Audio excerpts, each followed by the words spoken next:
Yo le pongo algunas cositas que por eso son las que más salen, lo más frecuente. Se puede tratar absolutamente todo el síntoma orgánico, todo.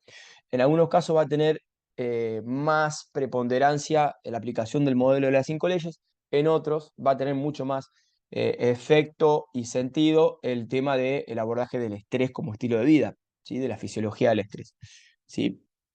Se encuentran, como siempre decimos, se encuentran estas dos cosas de manera permanente, pero sí, digamos, a veces predomina más una herramienta que otra. ¿Sí? Lo importante es conocerlas para poder aplicarlas. ¿Sí? Em, bueno, muchas gracias. Muchas gracias. Síntomas emocionales. ¿Sí? Algo de lo que vimos, de que en realidad la enfermedad como tal es un programa de emergencia y que los síntomas tienen siempre un trasfondo emocional, tienen una dinámica, ¿sí? Detrás. ¿Sí? Entonces, algunas de las cosas que más frecuentes se ven en la consulta, ¿sí? No son las únicas. Eh, Hablamos mucho de la parte oncológica, de la parte del cáncer, eso es un mundo que se puede completamente tratar con esto, ¿sí? Yo no lo diría tanto como complementaria, sino que en mi caso yo trato como complementaria a la quimioterapia, ¿sí? A los tratamientos convencionales es complementario. Esto sería la terapia original.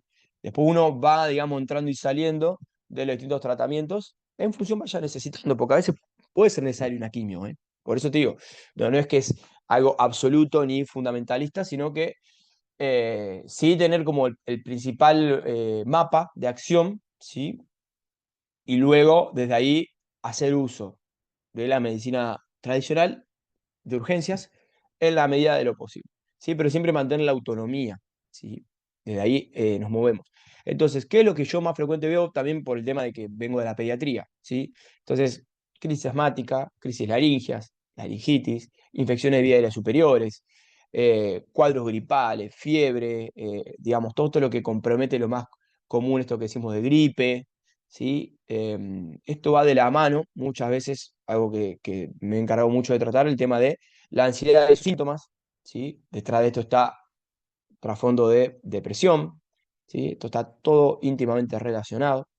Después también hay cuadros un poco más urgentes y que tienen también un correlato biológico como las infecciones respiratorias, las infecciones profundas, ¿sí? Que como les decía, tienen un proceso de urgencia, de tratamiento tradicional para lograr compensar, estabilizar a la persona, y luego uno puede ir introduciendo con mayor énfasis toda esta terapia. Igualmente, en la terapia intensiva, que es donde me he desarrollado, en la terapia intensiva infantil, ya en el lugar donde trabajaba había una posibilidad de ya ir aplicando algunas de estas cosas, sobre todo con el efecto diagnóstico, sobre todo con el efecto placebo, el efecto nocebo, junto con la terapia convencional. ¿Sí? Por ejemplo, tener una neumonía grave en un niño.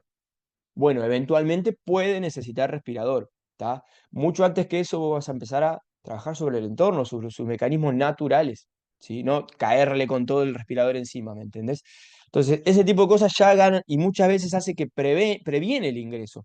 A veces hemos prevenido un montón de ingresos a ventilación mecánica, ¿sí? Ustedes saben que cuando ingresa a ventilación mecánica se apagan un montón de mecanismos naturales, ¿sí? Se apagan, se inhiben naturalmente, entonces, porque está controlado por el respirador. Entonces, ahí es una ventaja, ponele en algún punto, pero después te da muchísimas desventajas. Entonces, siempre que uno pueda prevenir eso, buenísimo. Entonces, sí tiene un efecto en lo agudo, claro, pero siempre de la mano y junto con, en este caso, las terapias de intensiva, ¿sí? Em, Otro donde se ve también muchísimo son en los cuadros alérgicos no solo alergia de vías aéreas, rinitis, ¿sí? Conjuntivitis, sino parte dermatológica. Todas las dermatitis que podemos ver, todos tienen un trasfondo que llega mucho más directo todavía, mucho más directo. Ni hablar de las enfermedades inflamatorias intestinales, ¿sí? Por solo mencionar algunas. Pero después acá tenés todo el mundo de las autoinmunes, ¿sí? Que hoy por hoy están tan digamos, de moda, digamos, tan mencionadas.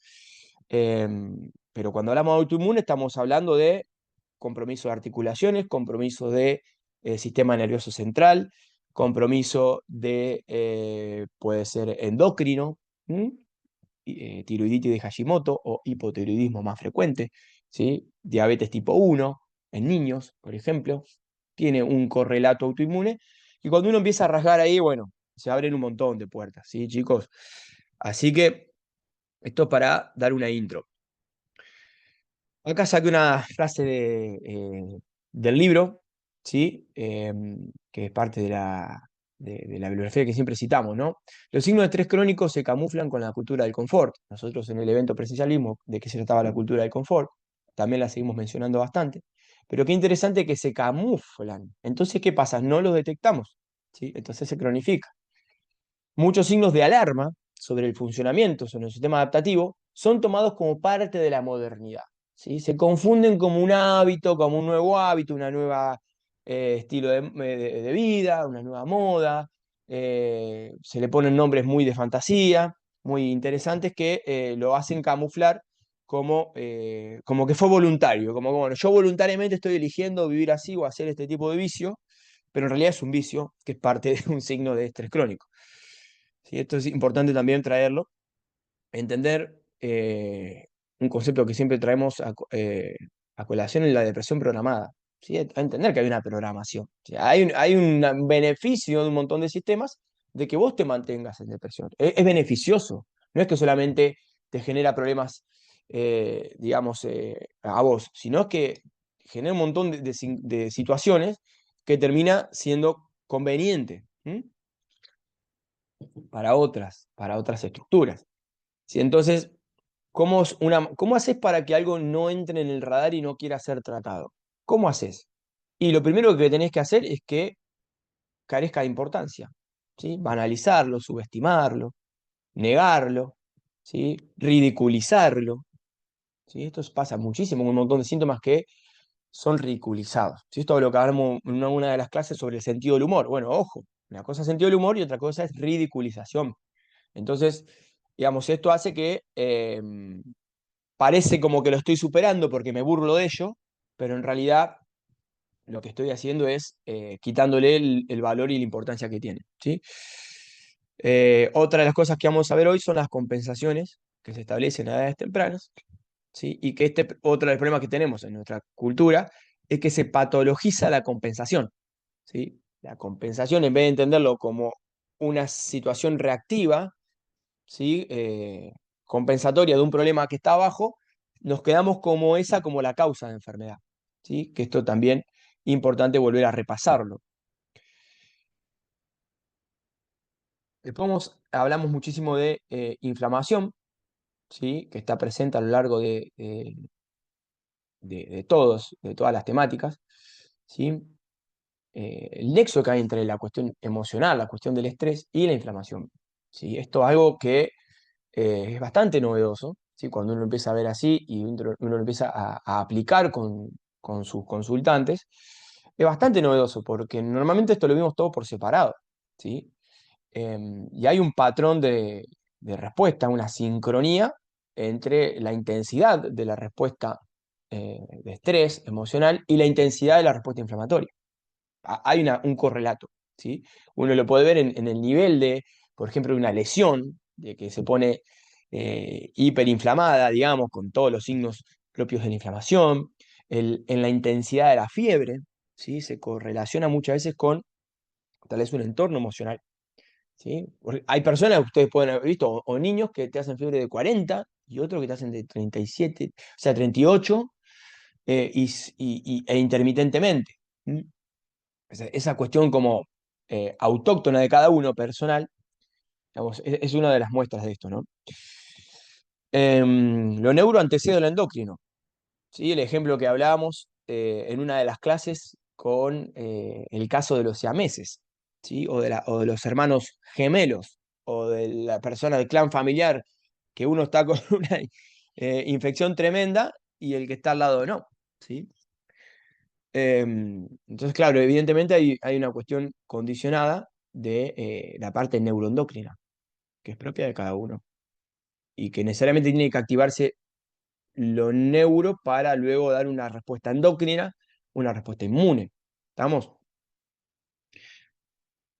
Más disfuncional y caótica la emoción, de la misma manera serán sus reacciones químicas, como por ejemplo la inflamación. ¿Mm? La inflamación es un conjunto, una interacción de varios componentes, ¿sí? De la sangre y de estructuras autonómicas, ¿sí? Permeabilidad vascular, tenemos primero permeabilidad vascular, tenemos extravasación de líquido, movimiento de líquidos, ¿sí? El líquido se empieza a acumular en los tejidos, sale del torrente sanguíneo, con ello salen también células que van a generar mayor o menor daño endotelial, daño del tejido, ¿sí? Y ahí es como se va estableciendo. Esto luego se puede apagar o esto luego puede permanecer. Y también va al ritmo de las señales que bajan de la parte neurológica, ¿sí?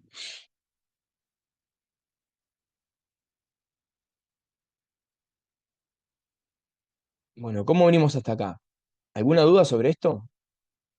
Pasamos a los casos clínicos. En 3, 2, 1. Ahí vamos.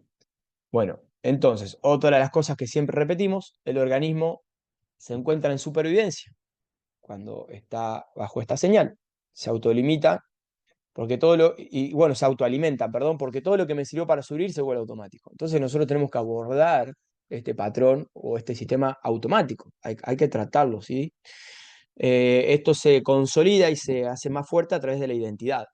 ¿Sí? Cuando la persona ya se identifica con un síntoma, con una enfermedad o con un hábito, bueno, esto es como el cemento, ¿sí? Se cementa todavía más. Entonces muchas veces tenemos que romper identidades, o que la persona se anime a cuestionar y desarmar sus identidades eh, y quitarle la mayor cantidad de identidades para que poder desarmar este mecanismo automático de supervivencia que se estableció. ¿Sí? Acá ya empezamos a incluir la cuestión del sentido, ¿no? De la cuestión del sentido, del propósito y del valor, ¿sí? Dentro de la dinámica de salud-enfermedad. Algo que también me parece bastante novedoso, porque al menos en mi experiencia, cuando estaba en la parte asistencial aguda, no lo tenía en cuenta, para nada, ¿sí? Y hay eh, un claro correlato. Vamos a un caso clínico, ¿sí? Este fue un caso de un hombre de 54 años, ¿sí? Que llega por un, derivado por él mismo, digamos, él decide buscar, seguir explorando, ir hacia otra opinión.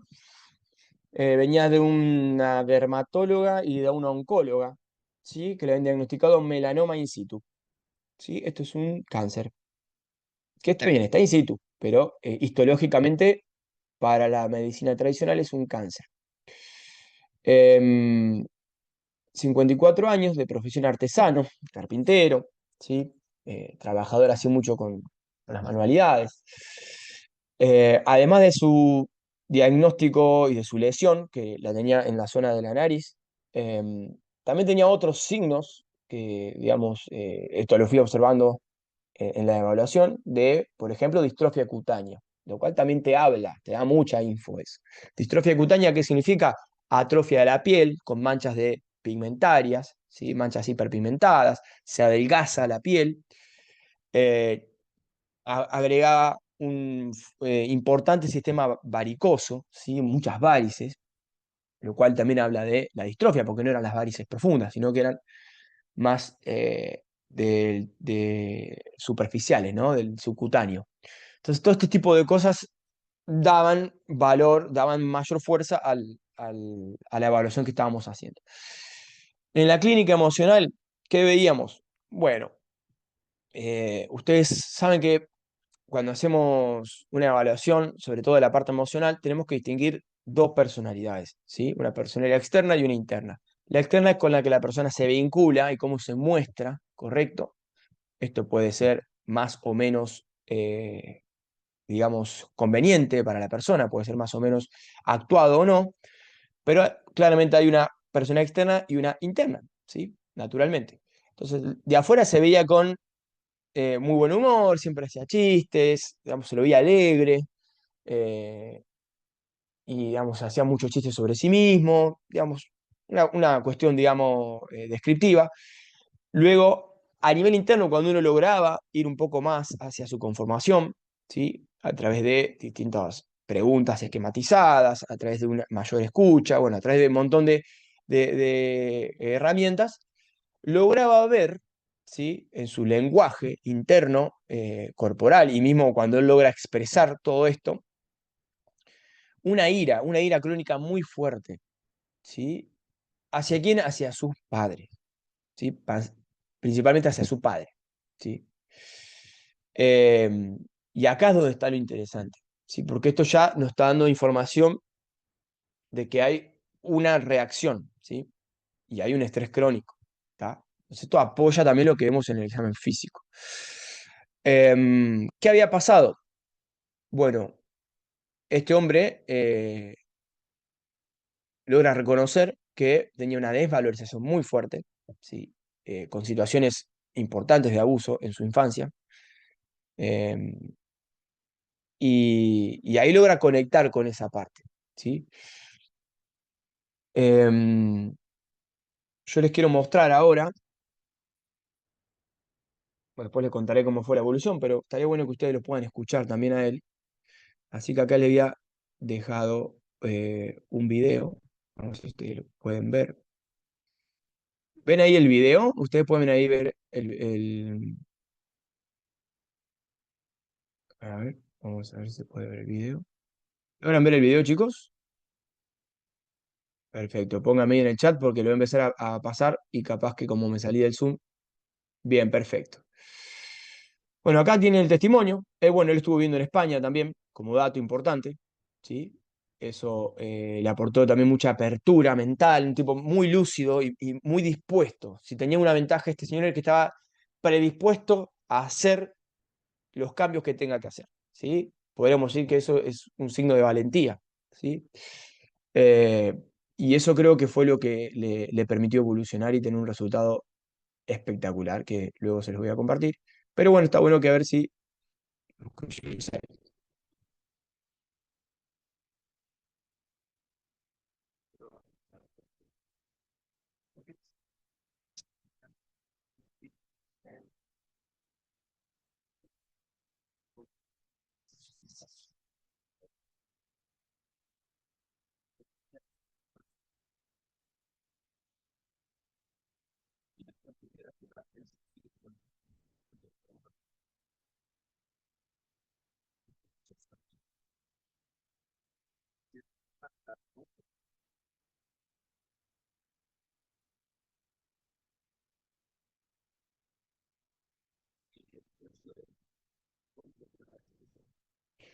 Qué interesante esto que dice acá, ¿no? ¿Escucharon o lograron ver lo que dice acá Julián? Que claro, no, no se escucha. Bueno, eso la verdad que no sé cómo hacer. Pero bueno, está subtitulado, ¿sí? Bueno, acá lo que dice em, es que, no sé si llegaron a leer en los subtítulos, pero que el problema y la solución estaban en el mismo lugar, dice él. Muy interesante, se logra dar cuenta de esto, que el problema y la solución estaban en el mismo lugar, ¿sí? Sí, la fortaleza, las fuentes están en mí, pero también en mí están las trampas, dice él. Bueno, tengo que ver cómo gestiono eso. A ver si podemos hacer que se escuche. No sé cómo hacer porque yo tengo el audio prendido. Em, pasa que por ahí habría que configurarlo.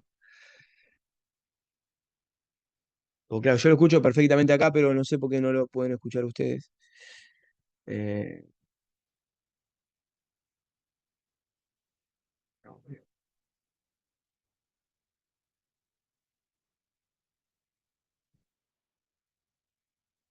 a ver ahí si se escucha. ¿Se escucha ahora? A ver, dígame si se escucha. A ver, estoy pasando, ¿no? Pero sí se escucha.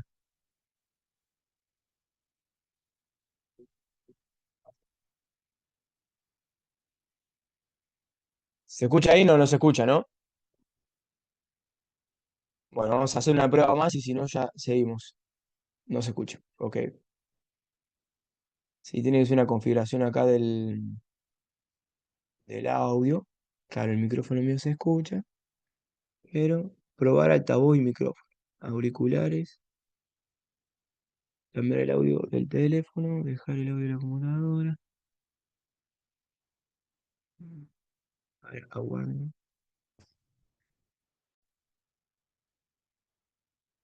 A ver ahora.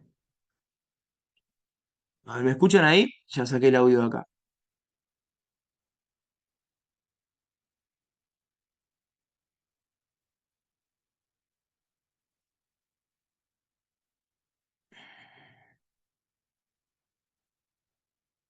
A ver.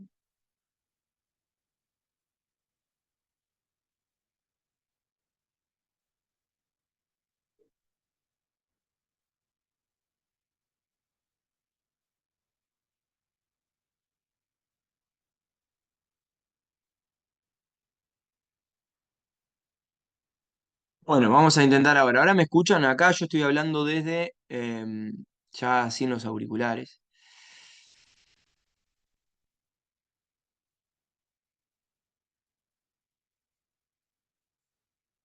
Vamos a un último intento. Último intento. A ver.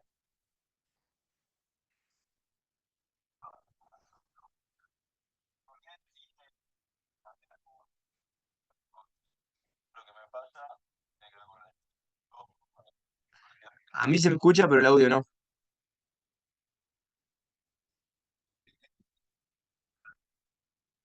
Bueno,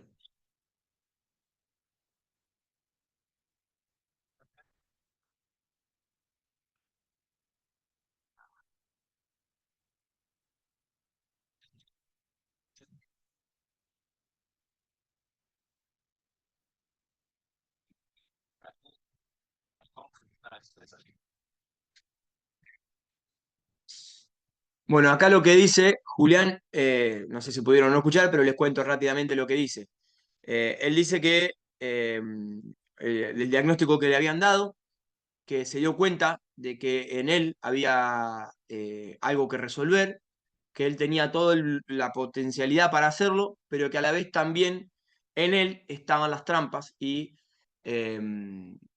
y las dificultades o los obstáculos, ¿sí? En él mismo. Él era, se percibía, se reconocía como eh, dueño, digamos, de esos obstáculos. Entonces, muy interesante esta percepción que nos cuenta, ¿sí? Porque acá está la solución justamente. Vamos a seguir un poquito más, yo les digo.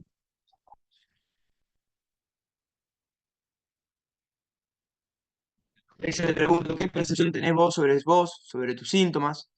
Y él dice, eh,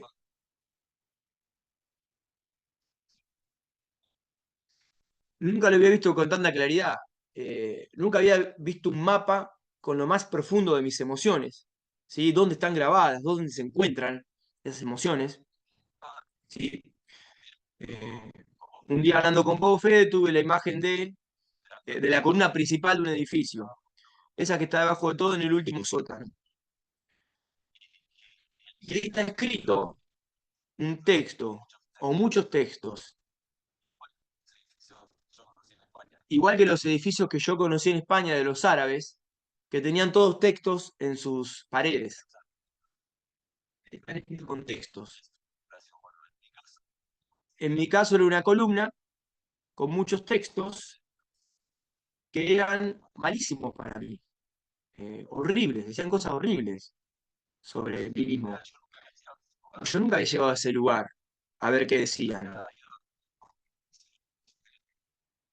No había ido nunca a confirmar a ver si yo quería que lo profundo de mi estructura, estuviera sostenida sobre esos pilares. Qué fuerte lo que dice acá, ¿no? Qué fuerte. Nunca me había ido a ese lugar, nunca lo había encontrado, para ver si yo estaba de acuerdo con que mis pilares estén escritos con esas leyendas, con esas cosas tan feas sobre, sobre el mismo. ¿Sí? Justamente, esto, fíjate, la palabra, estructura, edificio, habla de sostén, de estabilidad, ¿no? De lo que es la estructura del cuerpo. También lo que nosotros, lo que vimos también en el encuentro presencial.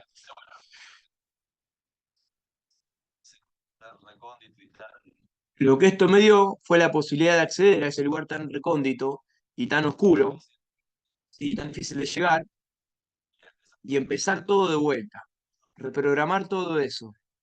Para mí fue cuando vos dijiste, tenemos que hackear el inconsciente en lo más profundo, yo dije, esto es magia. Es un camino alucinante, digamos. ¿No? Muy interesante lo que nos dice acá. ¿Sí? Me parecía interesante poder traerles este caso, y para que acá se me activó acá el YouTube. Aguantame un cachito,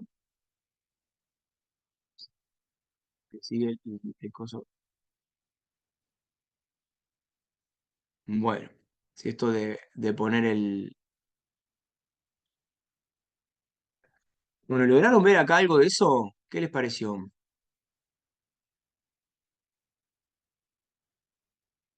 ¿Qué les pareció todo esto que vieron de este caso clínico? Los leo ahí, a ver si tienen alguna pregunta, a ver si... ¿qué les resuena de todo esto? Estamos hablando de una persona con un diagnóstico de cáncer localizado, ¿sí? Que su próximo tratamiento que le habían propuesto era quimio y aumentar la resección de la lesión en la nariz. O sea, dejarle una fuerte excavación en la nariz, ¿sí? Seguir destruyendo esto que él ya sentía destruido, ¿verdad?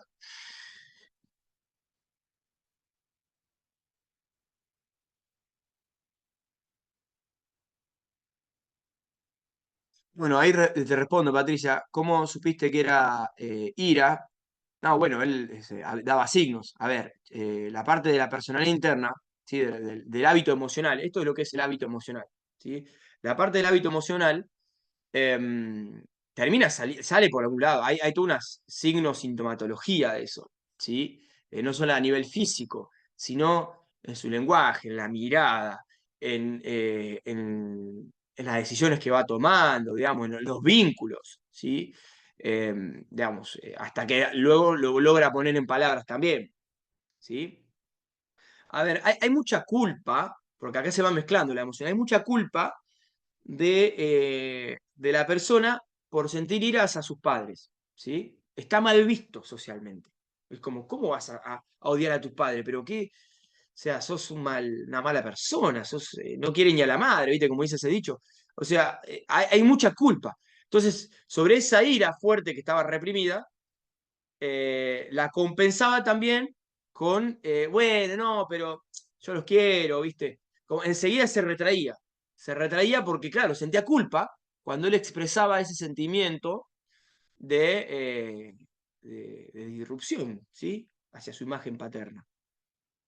De hecho, había tenido también muchos problemas, por supuesto, a nivel sexual, naturalmente, porque tenía una disrupción también tenía síntomas de que él mismo reconocía en ese área y estaba todo en línea con lo mismo. Estamos hablando de que todos estos síntomas, tanto físicos como conductuales, estaban alineados. ¿Sí? Eh,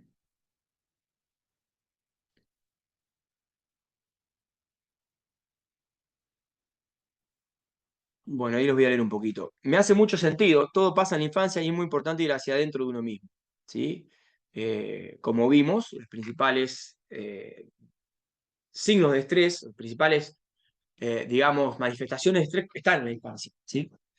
Entonces, cuando hablamos de la parte crónica, ¿no? Del distrés. Analía, muy importante poder darse cuenta de sus pilares de sostén. Esta es una de las partes principales de la metodología, ¿sí? Comenzar por lo que llamo describir el terreno, reconocer el terreno, ¿sí? Reconocer el campo de juego, ¿sí?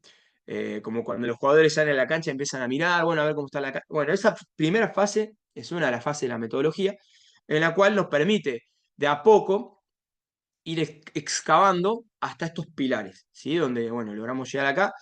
La evolución de él, ¿cómo fue? Bueno, no solo que no hizo nada de tratamiento, sino que comenzó a hacer un montón de prácticas, algunas de las que nosotros practicamos también en el encuentro, a hacer cambios en su entorno, a hacer cambios en sus vínculos, empezó a hacer todo un montón de cambios que le permitieron reconectar mejor con su organismo, revalorizarse.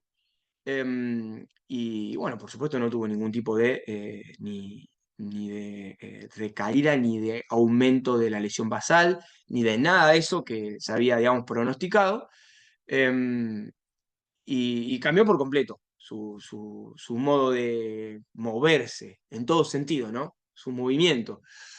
Em, bueno, el día de hoy sigue, digamos, teniendo una vida que él, una de las cosas que él buscaba dentro de sus objetivos terapéuticos era disfrutar, poder disfrutar de la vida. Más allá del tema del signo, del síntoma y de su cuestión física, sentía que no estaba disfrutando, ¿sí? De que no la estaba viviendo a lo que él llamaba una vida alucinante. Siempre usaba esa palabra alucinante. Em, y bueno, está más en ese sendero. Está percibiendo, digamos, eso que buscaba sentir. Así que maravilloso. Em, para llegar a la presión interna profunda, ¿te ayudas con algún tipo de meditación? A ver, la meditación es todo. Un poco habíamos hablado la vez pasada.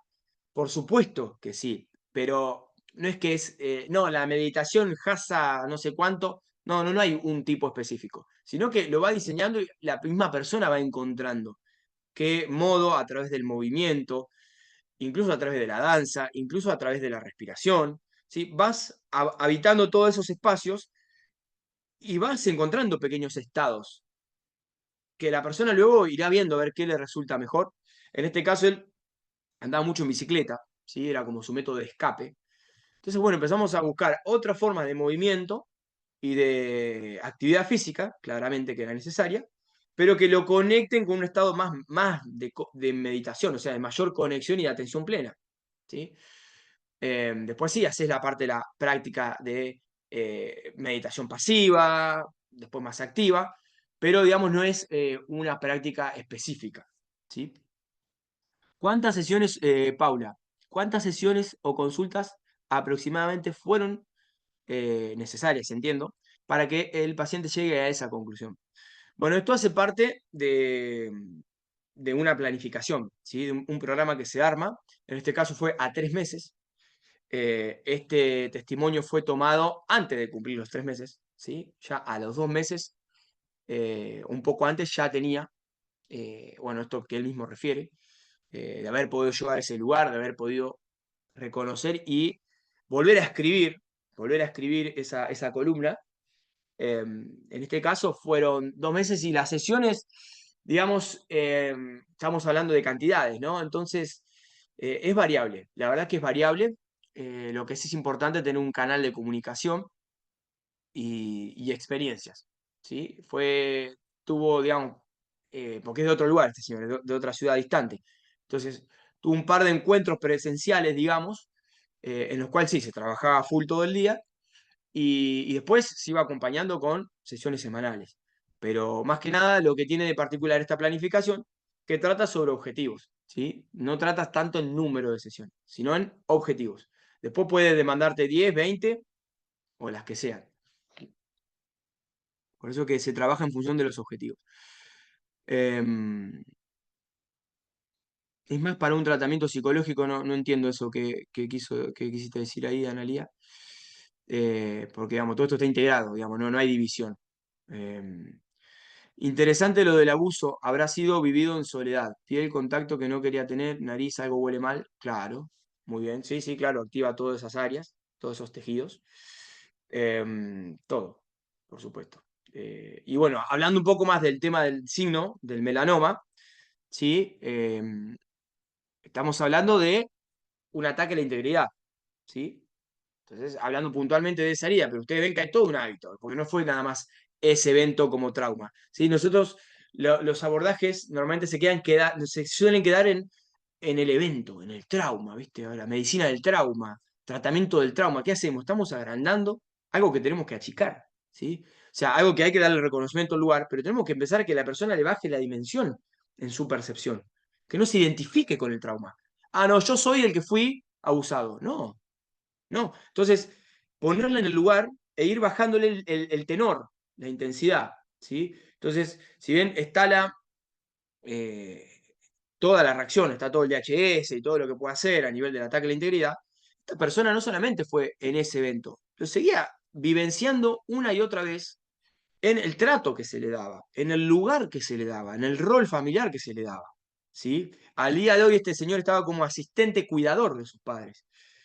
Entonces, bueno, todo eso también es parte del hábito que hay que cambiar para no quedarse solamente con eso que te pasó esa vez, ese día. ¿Sí? Eso es importante para poder dar un tratamiento integral. Ujú.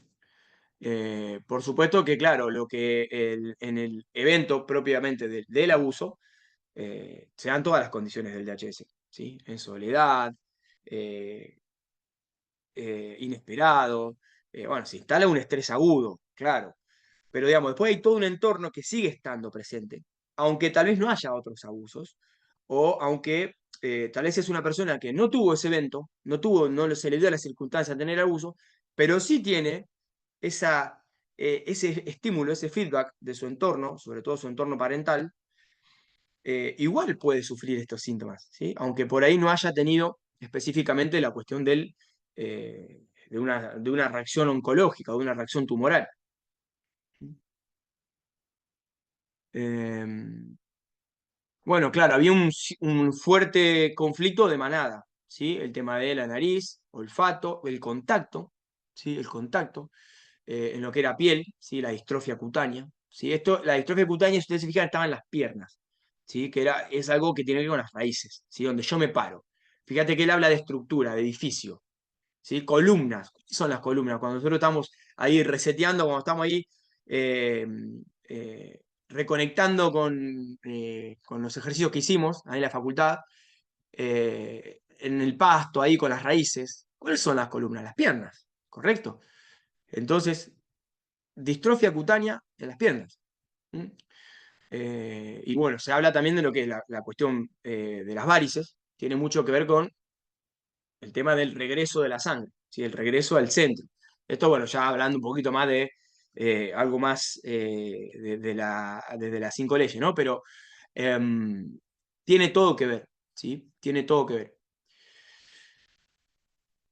Hay un rechazo hacia su propia manada, ¿sí?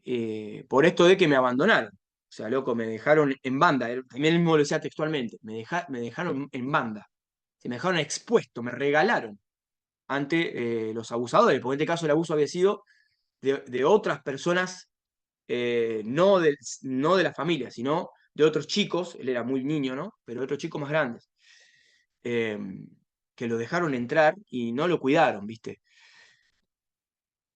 Lo que el otro ve de mí, muy bueno eso, Gaby, totalmente, ¿sí? Lo que el otro ve de mí, manifestarlo en la cara, o sea, dar esa señalización, porque tal vez eso es algo que le da vergüenza, había muchos bloqueos para expresar esto, entonces, ¿qué hace el cuerpo? Lo tiene que expresar de alguna manera, ¿sí?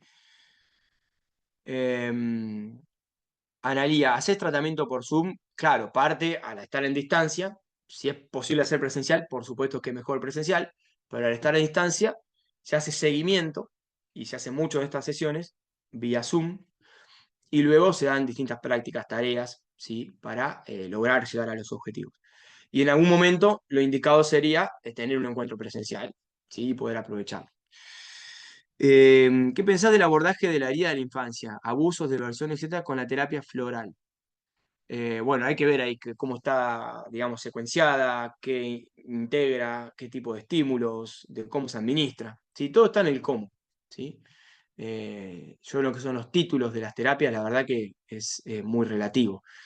Si esto llega a activar a nivel biológico y llega a generar cambios positivos, por supuesto que es bienvenido, ¿no? También puede haber varios anclajes de distintos tipos de abusos. Bueno, sí. Vamos a seguir, ¿sí? Ustedes acá me están escuchando bien, yo ya me saqué los auriculares, ¿sí? Por la duda les digo, por si no se escucha. Hay más casos clínicos súper interesantes.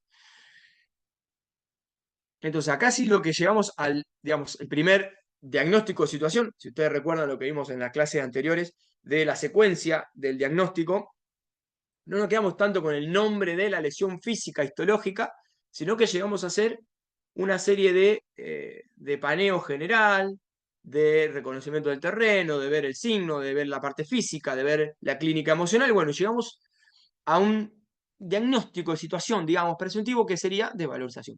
¿Sí? Violación en la infancia, ataque a la integridad, ¿sí?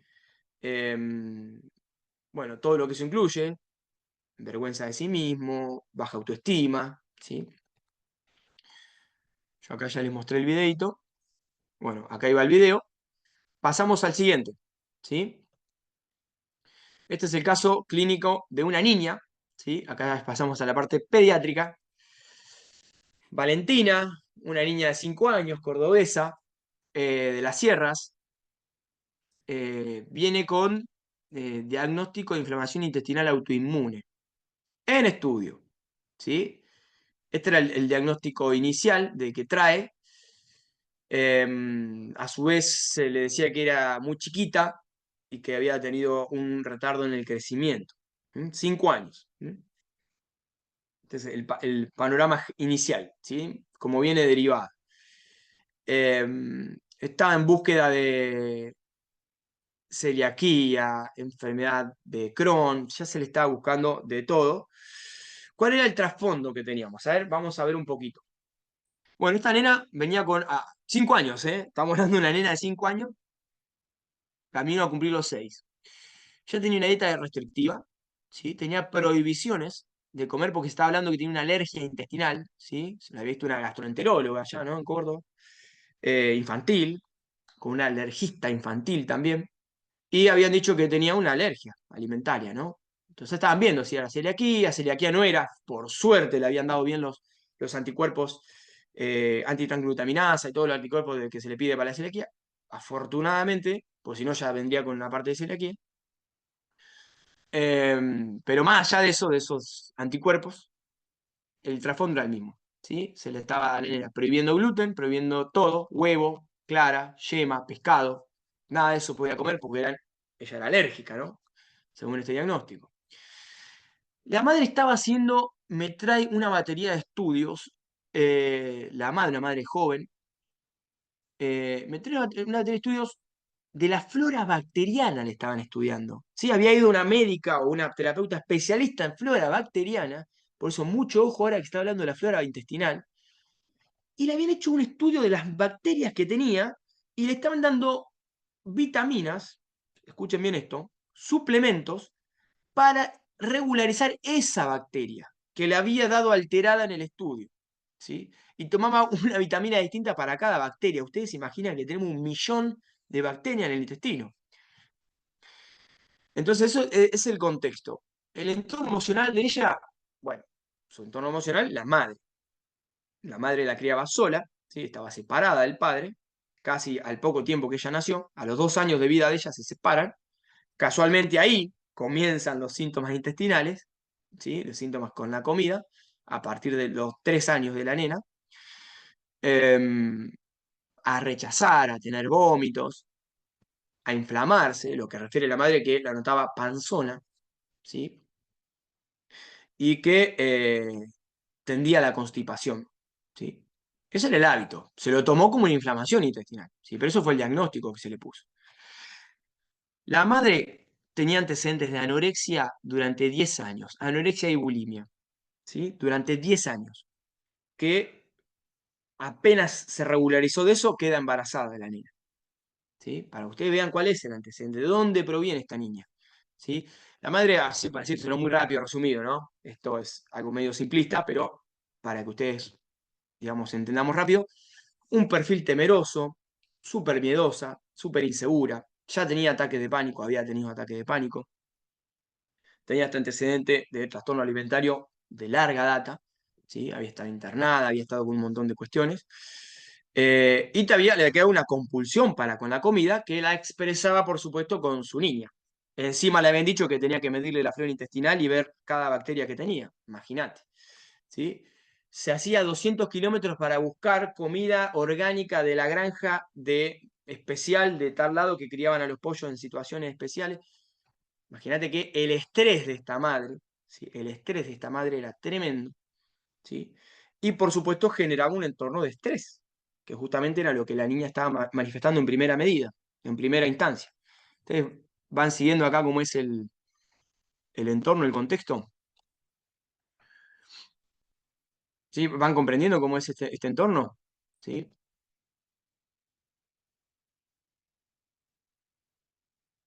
Claro, estamos hablando que el primer alimento, ¿no? El primer alimento ha sido esta madre con este bagaje, este entorno emocional, este antecedente, era el primer alimento de, de la nena, que también tuvo poca lactancia, y que ya comenzó desde muy, muy, muy pequeña, incluso de antes que naciera, ya estaba la ruptura con el alimento. ¿Por qué? Porque la abuela de esta niña, o sea, la madre de la madre, tenía un vínculo también muy vicioso, ¿sí? Para con esta mujer, ¿sí? Con la cual esta mujer lo termina manifestando como trastorno alimentario. Y luego ahí nace otra niña. Entonces, digamos, vamos viendo la secuencia y lógicamente esta niña lo que expresa es una inflamación intestinal, ¿sí? Y un cuadro de rechazo, disrupción para con su alimento, que en este caso era la madre. Perfecto, perfecto. Seguimos entonces, chicos. Me encanta que estén así reatentos, reconectados y remotivados. Entonces, vamos a ver qué pasó con Valentina. Bueno, primero, a ver qué sigue. Bueno, también tenemos en la madre, fíjense que el tema de la evaluación está siempre. Ahora, ¿en torno a qué? ¿Sí? Contacto, integridad, ambas cosas de valorización en el alimento. Esta madre refería, yo por supuesto me dediqué a trabajar con la madre, con la niña, la vi, le replanteé el diagnóstico y después me puse a trabajar con la madre, porque es el entorno, es toda la farmacología de la niña es la madre, ¿sí? Es todo lo que ella va a generar en su cuerpo, va a ser con el vínculo y con lo que la madre le proponga, ¿sí? La madre estaba separada del padre por, lógicamente, una relación violenta, ¿sí? La madre, como le dije, tiene un perfil temeroso, un perfil más sumisa, ¿sí? En el cual toleraba muchísima violencia, hasta que, bueno, tuvo que llegar a un episodio de mayor violencia para que tener la señal como de separación. Pero ya venía la violencia antes, ¿sí? Que ella venía tolerando, permitiendo, ¿sí? Y ya ella venía permitiendo antes de estar en pareja violencia de su familia para con ella. Ella era siempre como, eh, digamos, de la familia era como la más, digamos, por decir entre comillas, la tonta, digamos, la que no se daba cuenta, la que hacía todo mal, la torpe. ¿Sí? Eso ya lo que venía tolerando, eso le había dado un patrón de miedo, de inseguridad, de baja autoestima. ¿Sí? Por eso es lo que hablo de la evaluación estructural. ¿Por qué digo estructural? Porque esta mujer además tiene una escoliosis. ¿Sí? De chica venía con una escoliosis. ¿Sí? Importante la estructura, ¿no? La estructura cuando a lo mejor no percibe el sostén, ¿sí? Cuando no hay un fuerte respaldo, ¿sí? El respaldo. Entonces, importante cómo podemos tener, digamos, cambios también en nuestra columna principal. Esto nos habla también de una relación más profunda, ¿no? Todavía. ¿Qué otras cosas tenía? Eh, bueno, además de los síntomas alimentarios, eh, también había tenido estos cuadros de ataque de pánico, que lo que hacen es manifestar ese hábito de miedo, ¿no? Miedo en su afecto. Eh, entonces, bueno, con todo eso hubo que trabajar muchísimo sobre ella. Tenía, por ejemplo, contraindicada la actividad física por la escoliosis, fíjense ustedes, a lo cual no es una contraindicación, y tuvo que volver a reconectarse con el movimiento, con la tensión, con su cuerpo, con sentirse bien a través del movimiento. También reconectar con un montón de cuestiones reprimidas que tenía ella en torno a, por ejemplo, la energía sexual, en torno a su energía creativa, en torno digamos, a un montón de las fuentes vitales, ¿no? Porque fue donde tuvo el conflicto, ¿no? Especialmente con su madre, que, digamos, ella misma refiere que nunca fue demasiado afectiva, nunca sintió contenida por ella, siempre sintió mucha sobreexigencia por parte de ella. Luego ya cae en sus cuadros alimentarios, ¿sí? Que duraron años. Y también tenía ella, por supuesto, un patrón de autoexigencia y auto-humillación. Entonces, vamos a lo concreto ahora. ¿Cómo fue en líneas generales, ¿no? Porque esto fue un proceso que fue un proceso de un mes y medio, también 2 meses, pero bastante más extenso. Yo resumo acá en 3 puntos. Lo primero que hubo que hacer con esta niña fue verla, evaluarla y reformular el diagnóstico. ¿Sí? Importante eso. ¿Sí? Lo primero fue reformular para que la madre, digamos, el diagnóstico que ella tenía en ese momento la llevaba a tener más miedo y más estrés. Si ella se quedaba con que la nena tiene una enfermedad, que hay que seguir buscando qué es, porque es una enfermedad grave, y que la nena no puede comer nada, le daba estrés, impotencia, frustración. Fíjese todo lo que agregaba este diagnóstico o esta situación clínica de la nena a lo que ella ya tenía. ¿Sí? Entonces hubo que reformular para que, sí, tiene un síntoma la niña, ok, tiene un síntoma, porque detuvo un poco el crecimiento, no come, ¿sí? Tiene una actitud de comer poco, ¿sí? Estaba reflejando lo que ella misma también hacía, digamos, lo que ella había hecho en algún momento. Entonces hubo que replantearlo y conectarlo con su entorno emocional que ella traía. O sea, hubo que hacer ese nexo para que ella diga, bueno, ok, tengo cosas para hacer. No es que hay un problema en la flora bacteriana y que esta nena entonces por eso se inflama. Tuvo que, porque si no esa la volvía a poner más compulsiva, iba a seguir persiguiendo a la bacteria maldita y seguir viendo a la nena como defectuosa, como enferma. ¿Sí? Y eso lo que hace es sacar la pelota fuera de la cancha. ¿Y qué pasa? Sigue creciendo el problema, sigue creciendo la raíz del problema porque estás buscando afuera. Entonces esta primera parte fue súper importante y no fue para nada fácil, ¿sí? Porque ya por supuesto le queda más cómodo seguir pensando que, no, que había un problema en lo que estaba comiendo. Bueno, cuestión que trabajamos sobre alterar la percepción de falla, de insuficiencia que ella tenía, ¿sí? Esta sobreprotección, o sea, la madre iba al baño con la nena, iba al baño con la nena de 5 años ya, la trataba como una bebé, ¿sí?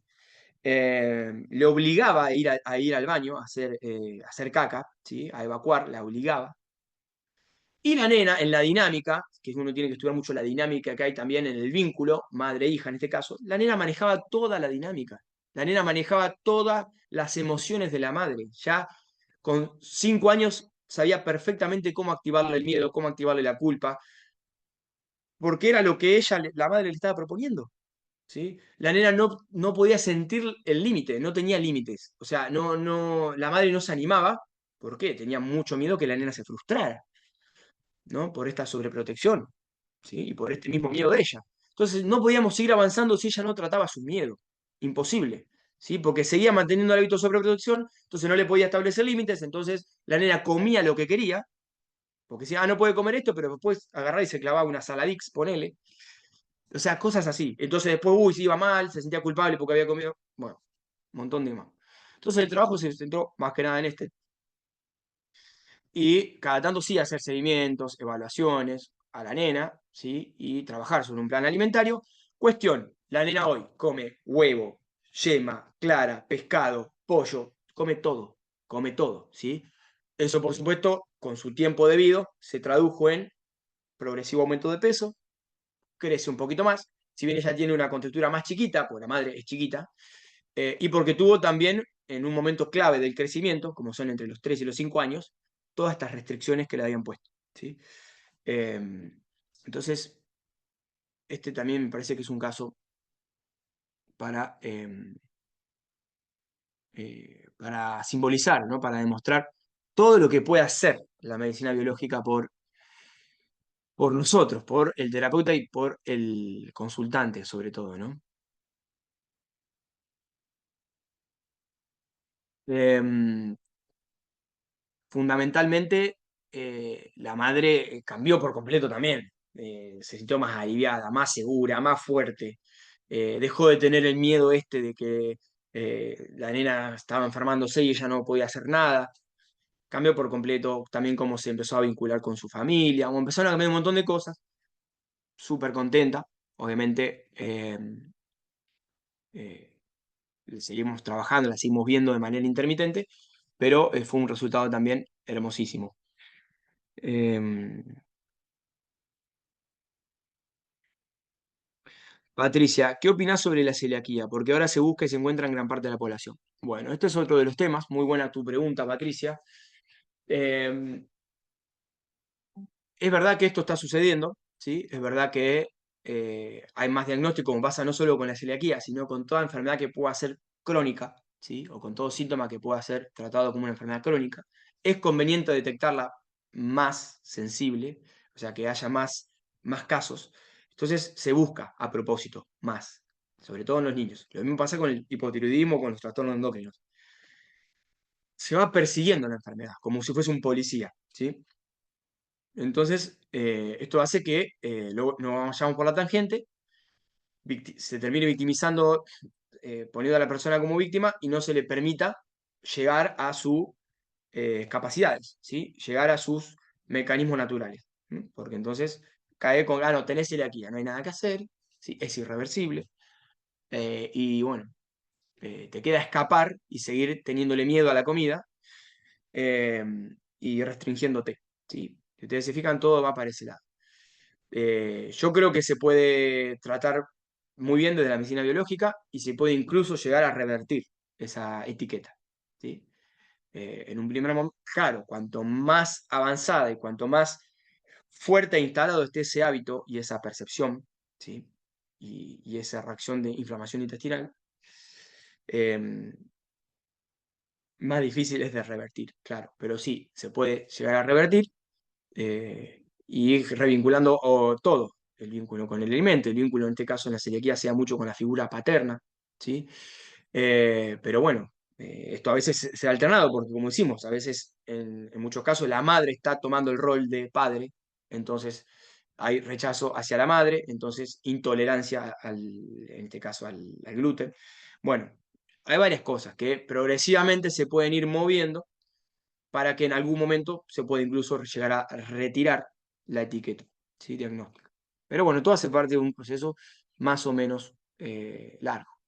Le voy a poner a cargar, le voy a dar acá un pequeño break de mientras y voy a poner a cargar la compu, ¿sí? Que se me está quedando sin batería. Dejar que cambien el agua, que cambien la hierba, ¿sí? Y yo le voy a cargar la compu. Le leo las preguntas ahora, chicos. Les voy a leer las preguntas, así que si tienen alguna sobre este caso o el anterior, aprovechen a hacer y ahí se las leo.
Vamos, volvemos.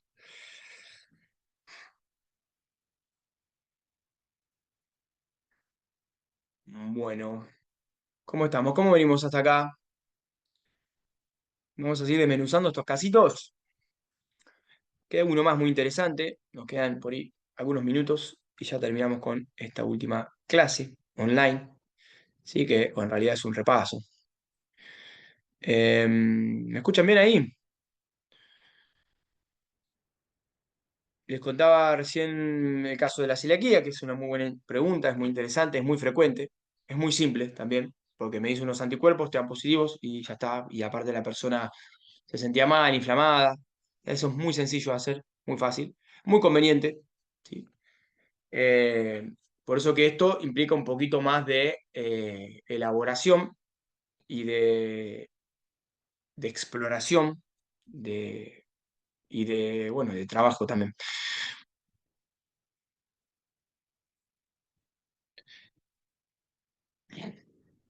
Máximo, si bien es absolutamente llamativo y cierto que la celiaquía está sobrediagnosticada, ¿a qué se debe que la biopsia dé positivo, como si el problema fuera de nacimiento? Bueno, muy buena tu pregunta, Máximo. La verdad es muy interesante. ¿Sí? Bueno, ¿a qué se debe que la biopsia dé positiva? Evidentemente hay un cambio histológico, ¿sí? Hay una atrofia de las vellosidades, de las microvellosidades a nivel intestinal, pero porque sí, porque hay una reacción inflamatoria. Sí, vas a ir, vas a ver reacción, vas a ver linfocitos, ¿sí? Está todo eso, claro. El tema es por qué. Yo no estoy diciendo que no existe la celiaquía. Claro, sí, existe la histopatología. Ahora, ¿por qué tu organismo está reaccionando con una inflamación cuando tu hermano come pan, ¿sí? Y no tiene, ¿sí? ¿Entendés? Eh, y esto, digamos, pasa en todas las culturas también. Evidentemente, como lo venimos viendo en línea con la medicina biológica, hay otros procesos que condicionan a que se despliegue una inflamación, a que se instale una inflamación y se mantenga en el tiempo. ¿Mm? Hay otras rupturas, hay otros mecanismos que hacen que el cuerpo de esa persona, el organismo, resuelva de que tiene que rechazar ese componente del alimento, ¿sí? Que, bueno, el pan de cada día, el pan que culturalmente el padre sale a trabajar, a buscar el pan, ¿no? Bueno, un montón de cosas que se integran, ¿sí? A nivel eh, cultural, a nivel orgánico, y que a veces pueden traer este tipo de manifestaciones. Y uno si investiga y si lo puede probar, digamos, lo puede ir a chequear cualquiera de ustedes, van a ver que todas las personas con este diagnóstico tienen algún tipo de fuerte, digamos, desconexión o rechazo hacia la figura simbólica, sea de cualquiera sea de los progenitores, en este caso. ¿Sí?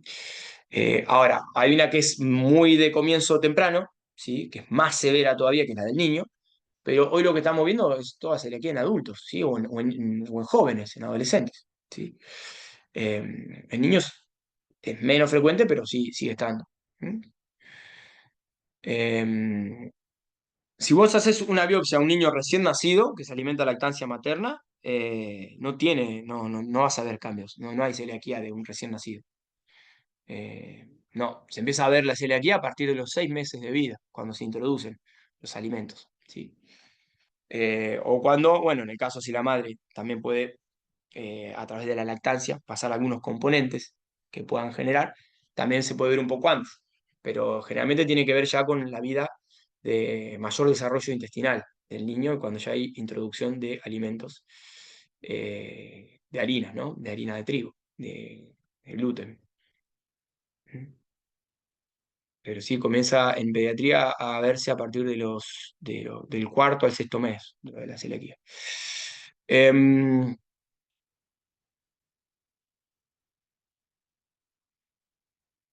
qué bueno, Patricia.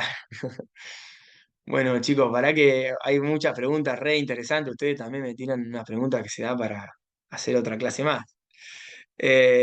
Muy bien, excelente los casos clínicos, dice Patricia Gabriela. El simbolismo del pan, sí, claro, y del alimento, como tenemos un simbolismo con el alimento, también, por supuesto, el pan tiene su propia, tiene un montón de cosas, ¿no? Danos Dios el pan de cada día, hasta en la, hasta en la religión. Puede ser también esté relacionada a las harinas transgénicas con la celiaquía, no, nada que ver, nada que ver. Em, Em, bueno, chicos, voy a leer esta pregunta y seguimos. ¿Qué opinión tenés sobre el lavado y limpieza colónica? ¿Genera beneficio o es tapar lo que no queremos ver? Una especie de anestesia. Bueno, sí, es algo también muy, muy fácil de hacer, ¿no? Esto, limpieza, la percepción de que estoy sucio. Estoy sucio, me tengo que limpiar. Yo creo que ahí había que tratar más esa percepción de suciedad que hay detrás de tengo que limpiarme. Es algo netamente más del placebo, diría yo. Puede tener un beneficio mecánico, orgánico, químico, eventualmente sí, pero no es el tratamiento adecuado para, por ejemplo, este tipo de síntomas que venimos viendo aquí, ¿sí? O que tratamos a lo largo del curso, no es el tratamiento estándar. Que pueda ser algo complementario, que voy a ayudar en algún punto y que si a la persona le da confort, se siente mejor, o viene teniendo un pésimo hábito alimentario, en situaciones excepcionales, te podría decir que sí, pero en líneas generales te diría que no le indico jamás, no es necesario. Sí sería necesario entonces cambiar la percepción de suciedad y ver también lo que estamos comiendo, lo que estamos ingiriendo, ¿no? El organismo después se depura solo.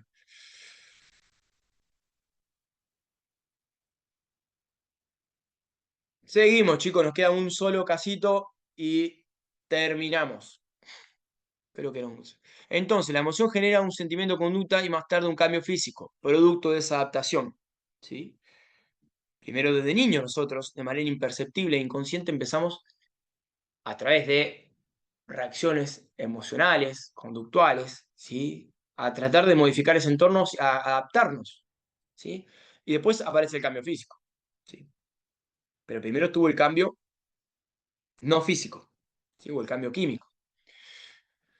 Em, seguimos. Bueno, acá, casazo. Presten atención acá. Atención acá. Mujer de 40 años, eh, en pareja, casada, ¿sí? Su pareja era algo menor que ella, creo que unos 8 años menor. Dos hijos, un nene y una nena, de 6 y de 3 años. La nena 6, el nene 3 o 2. Síntoma por el cual ella consulta dermatitis perioral, ¿sí? Alrededor de la boca. Persistente, hacía varios meses que tenía esto. Se trataba con cremas, con todo, pero no se le iba, ¿sí? A la vez, en la evaluación, ya en la primera evaluación mismo, además ella ya reconoce de que no era solo la dermatitis, no era ese su problema, sino que se sentía en un ánimo depresivo. Bueno, ahí lo que, obviamente eso lo pude evidenciar desde la evaluación, ¿no? De la culpa crónica, ¿sí? También evidenciaba un entorno alimentario violento, ¿no? Al momento de la comida en familia siempre había pelea, siempre. ¿Sí? Era un momento en el cual se desarrollaba en el momento de comer, ¿sí? La pelea. Eh, y luego logra también reconocer que tenía un rechazo hacia su pareja, ¿sí? Lo cual también nos conectaba con un autorrechazo de ella, ¿sí? Y a una autohumillación, porque permitía a ella, a pesar de rechazar a la pareja, seguir estando. Entonces, esto es el contexto. ¿Qué piensan acá? A ver, los leo. ¿Qué tiene que ver todo esto? ¿Se le ocurre alguna idea, alguna presunción? ¿Por dónde entrarían ustedes?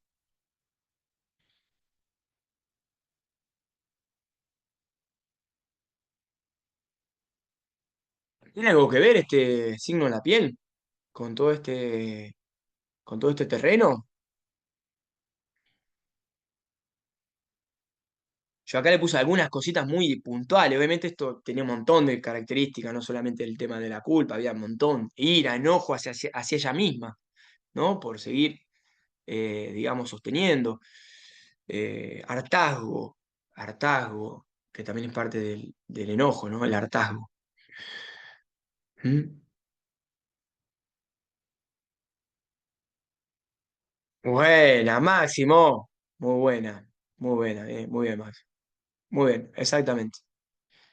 Qué interesante. Bueno, acá Máximo dio en el clavo, ¿sí?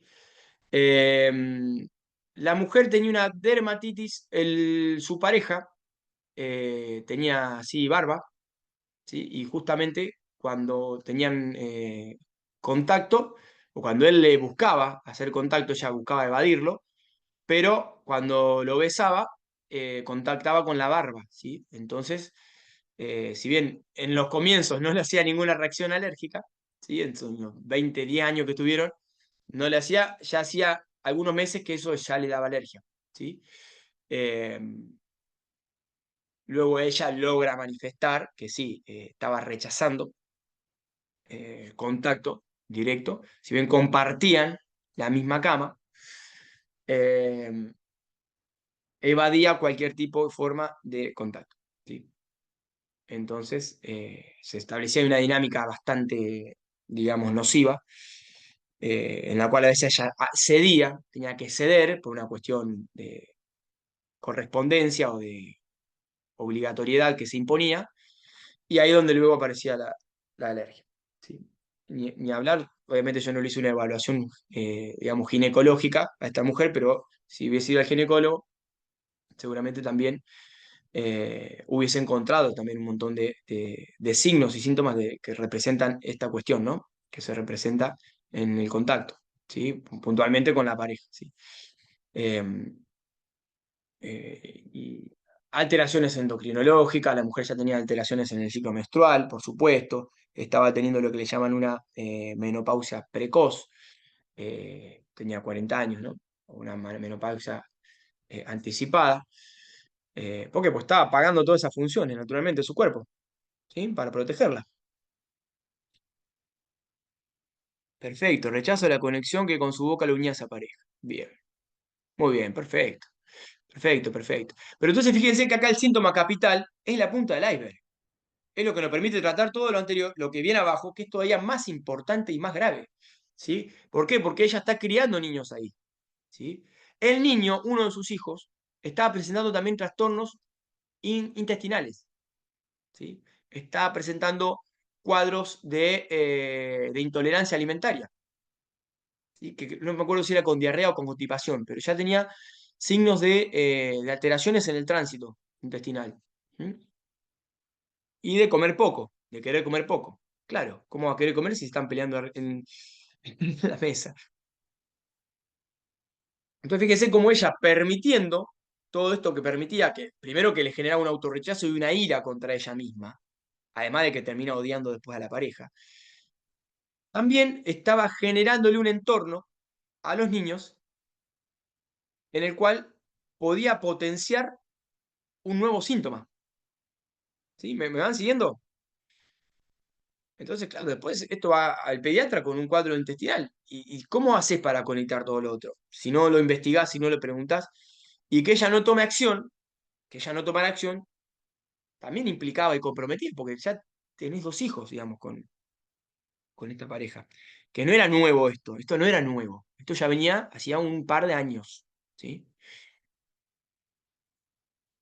Entonces, ¿qué pasó?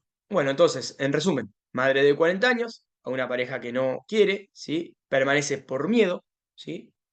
Miedo que ella misma reconocía a la soledad, a que sea mal vista, ¿sí? A que la familia le decía cómo, digamos, cómo te vas a separar, digamos, no, digamos, eso es una locura, tenés dos hijos. Todos estos miedos que a dejar de pertenecer a su manada original, porque su manada original le decía, no, tenés que seguir, ¿sí? Eh, a ser rechazada por su manada, socialmente, a ser vista mal socialmente. Todos estos tabúes que hay también en torno a las fuentes de vida, ¿no? A la energía vital, ¿sí? Entonces la mujer se autorreprimía, con un montón de vicios que se van instalando, ¿no? Entonces, la vulnerabilidad que ella sentía la proyectaban los niños. Entonces, ay, pobrecitos ellos, van a sufrir. Y yo ponía, y los nenes todavía tenían más mecanismos, o mejores mecanismos adaptativos que ellas, por una cuestión de edad, ¿sí? Y por una cuestión de que si ella tomaba acción, le iba a prevenir un montón de daño. ¿Mm? Pero era su manera de ponerse en una posición de superación, de decir, no, no, yo me preocupo por ellos. No, pero realmente la que estaba sufriendo de verdad era ella. ¿Sí? ve la vulnerabilidad de los niños y se mantiene ese círculo vicioso de desvalorización. Bueno, ustedes se imaginan qué pasó acá, a ver si tengo la otra diapo, no, acá ya pasamos al otro. No pongo el testimonio de ella, la verdad, por una cuestión, yo con Julián lo consensué y él me dio autorización para publicar eso, ¿sí?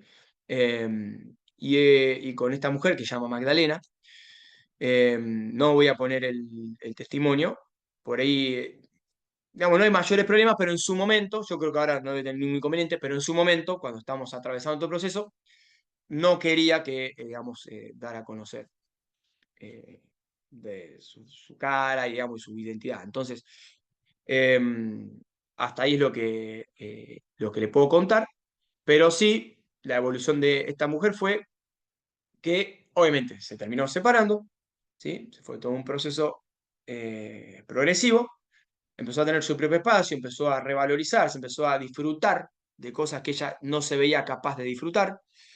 Le generaba estrés justamente porque no se veía capaz, entonces le generaba estrés. eh, Logra vencer un montón de prejuicios y de cosas, y se separa, empieza a tener su propio entorno, se da cuenta de que los hijos no sufrían más, sino que lo contrario. Fue un proceso bastante complejo, pero exitoso, ¿sí? Eh, Ella después, si me termina dando el ok, yo les puedo compartir el caso, es un video que igual ella misma lo grabó, en el cual dice, los niños no es que quieren padres juntos, quieren padres felices. Y es justamente el objetivo que estábamos buscando alcanzar con este abordaje, ¿no? Que ella pueda llegar a ese concepto, esa creencia de que eh, le va a generar daño a los niños. ¿Sí? Toma ella una decisión por ella misma. Si se prevalece ella y se cuida ella, significaba que era un daño para los niños. Justamente todo lo contrario, todo lo contrario. ¿Y eso por qué lo veía? ¿Por qué? Por esto, porque ella se partía de una culpa, ¿sí? Se partía de un estado de culpa crónica. Entonces todo lo veía en torno de que le podía hacer daño a alguien, de que ella era culpable de hacerle daño a alguien, ¿no? Y esto tenía que ver mucho con cómo la habían tratado a ella, ¿no? Como culpable del malestar de su padre, de su madre, ¿no? Eh, entonces, bueno, cuando logró romper esa barrera, bueno, llegó a esa conclusión, ¿no? Ella misma lo dice. Eh, no sirve que tener padres juntos y frustrados, para nada, ¿no? Eso es muchísimo más dañino. Eh, Así que genial. Este fue un caso muy satisfactorio también para mí, muy lindo, porque todos terminaron bien, digamos, en algún punto. ¿Cómo vamos hasta acá? ¿Bien? ¿Pasamos al último? ¿Estamos en condiciones de pasar al último caso del día de hoy? Gratitud al síntoma, eso es, Gaby, gratitud al síntoma. Aparte de ese síntoma y de esa causa, ¿podría haber algo más detrás? ¿Qué es algo más detrás? No sé, es muy imprecisa la pregunta. Sí, claro, por supuesto, había todo, había todo detrás. Ella se sentía incapaz de hacer, se sentía mala si hacía eso, se sentía maligna si hacía eso. Bueno, se fue derribando todo eso y logró salir airiosa de la situación. Obviamente, de esto seguir iba directamente, ya había violencia, ya iba directamente, pero muchas veces, a veces la gente espera llegar al punto extremo, ¿sí? Para de ahí tomar acción, ¿sí? Y agarrarse de que le agredió, de que le pegó. Bueno, estaba generado todo el entorno.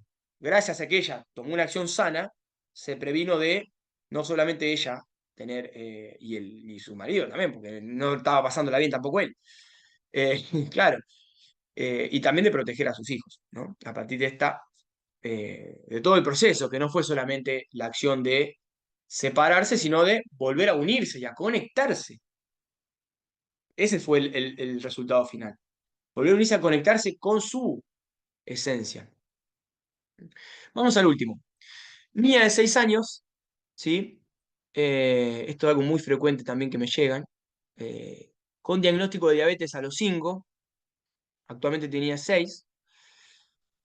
Madre joven, jovencísima, madre de 24 años, fue un embarazo adolescente, obviamente nunca estuvo en pareja, ni fue algo conscientemente buscado. Em, Tenía un fuerte, la madre era melliza de otra chica, ¿sí?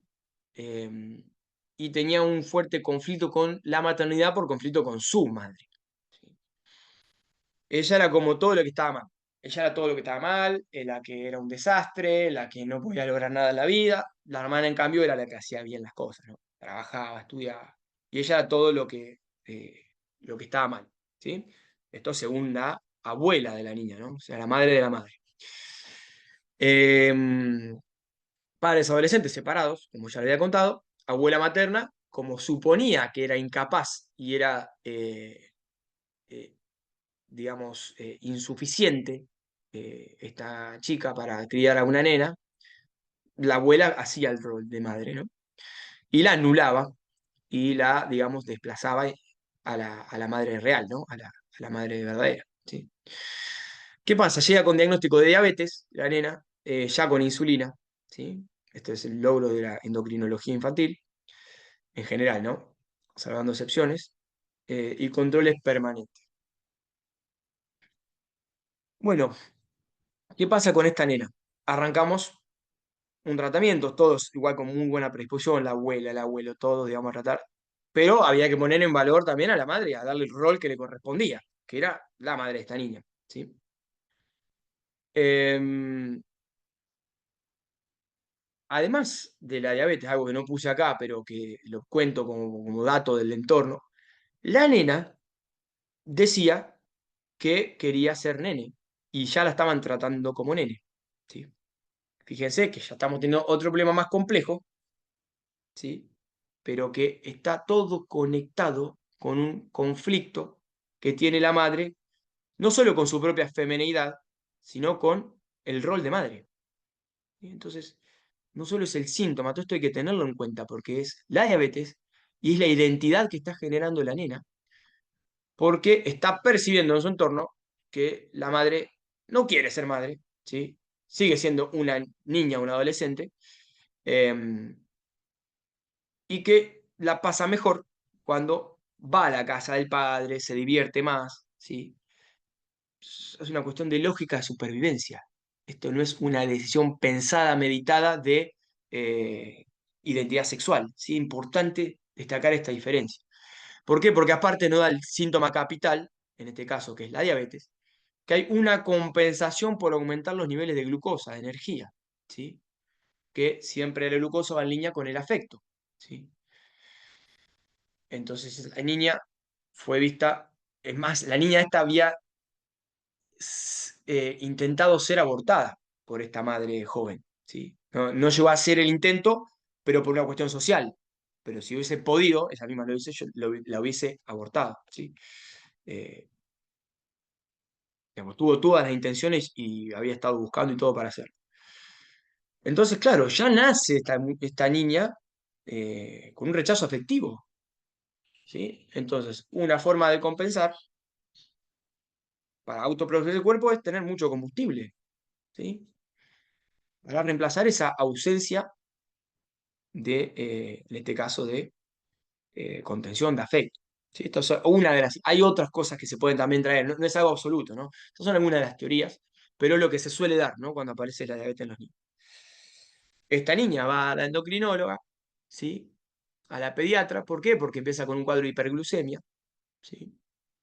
Que esto se ve en la urgencia, bueno, una cetoacidosis, leve por suerte. Eh, Se la tratan todo, listo, ya la conectan con la endocrinóloga y ya el otro día estaba con insulina. Bueno, se arma todo una planificación, un plan alimentario, se arma todo eh, una estrategia y se empieza a ver lo siguiente. Cuando hacemos, luego de un mes de tratamiento, con un tratamiento, digamos, con la madre, alimentario con la niña, bastante complejo porque, digamos, el padre, por ejemplo, no estaba de acuerdo. El padre, 24 años, pero él se sentía más seguro dándole insulina, claro, obvio. Eh,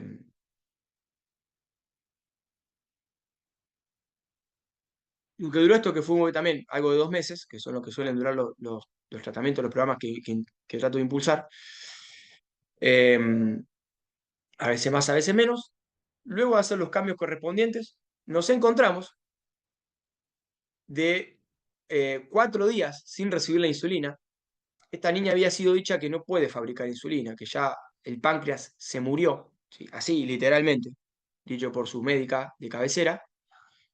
¿Qué no encontramos acá cuando medimos la insulina? Oh, mirá, insulina 2,9 unidades por mililitro. Ajá, mirá vos. Valores esperados, 3, o sea, está en rango, justo. Este es el estudio de laboratorio de la niña, ¿sí? Eh, el péptido C, ¿sí?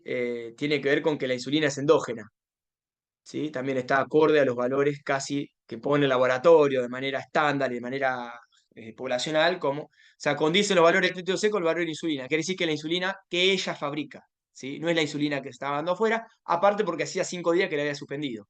Y esa insulina tiene una vida media de 3 horas, ¿sí? Que la insulina corriente. Tiene una vida media de 3 horas. Hacía 4 días que no la tenía. Entonces acá estamos en presencia de su insulina endógena, ¿sí? Para una nena que se había dicho que no, que páncreas había caputado, eh, y que ella no era capaz de fabricar más insulina, ¿sí? Bueno, esto obviamente hacía falta de que siga manteniendo un... Esto hacía falta de que siga manteniendo el hábito de que la madre quiera continuar con un proceso de evolución. Digamos, esto es un proceso muy complejo porque depende muchísimo de la madre y el padre, ¿sí? En este caso. Pero bueno, ya con este avance ella pudo corroborar, ¿sí? De que había otra salida, otro camino, que no tenía que limitarse a darle insulina de por vida y medirle cada 3 horas la glucemia, por ejemplo, y que había otro. Después que la quiera seguir o no, eso ya va en parte de cada uno, ¿sí? Porque eso implica mover varias cosas, e implica desafiarse y pasar a un disconfort progresivo, ¿sí? Hasta que se logren adaptar. La figura de la abuela era ahí muy presente, ¿sí? Si bien ella pudieron comprender todo, pero digamos, aún le restaba por volver a ocupar el rol que le corresponde, ¿sí? A esta mujer. Resultó que luego, al tiempo de que ella resuelve, fíjense, importante el DHS de la propia madre, ella yo la notaba cuando trabajaba con ella, que tenía como un abdomen prominente la madre, como si fuese una pancita embarazada, a nivel del hipogastrio, ¿sí? De la zona umbilical, a lo cual, digamos, yo nunca no me dedicaba a revisarla a ella puntualmente. Pero luego da de que eso era un tumor de ovario, ¿sí? En la madre. Afortunadamente, no invasivo en este caso, se resecó, anduvo bien, ¿sí? Pero fíjate que ella, al mismo tiempo que estaba atravesando este proceso de la diabetes de su hija, que duró unos pocos meses, también, luego de finalizar y de ella lograr entender mejor, aparece el diagnóstico de este tumor ovárico, que afortunadamente, digamos, no le generó graves implicancias, anduvo bien, ella pudo reconectar también con el alimento, ¿sí? Hablo de la mujer, de la joven, eh, y también comenzar con un proceso de autopercepción más óptima, más eficiente, ¿sí? De atenderse mejor ella, y desde ahí poder tener otro vínculo para con su hija, ¿sí? Y bueno, fue también un caso muy, imagínate que esto es muy avanzado porque estamos hablando de uno de los diagnósticos principales como irreversibles, ¿no? Que conocemos, como es la diabetes infantil. Bueno, los leo, gente, y ya vamos finalizando, así se pueden ir a desayunar. Eh, Máximo pregunta, del caso anterior debe ser Máximo. ¿Marido terminó bien? Bueno, primero no, pero después sí. Obviamente, había todo una dinámica que se había establecido en el cual el marido nada más oficiaba de sostén, ¿no? Económico, con lo cual ella ahí tenía una dependencia.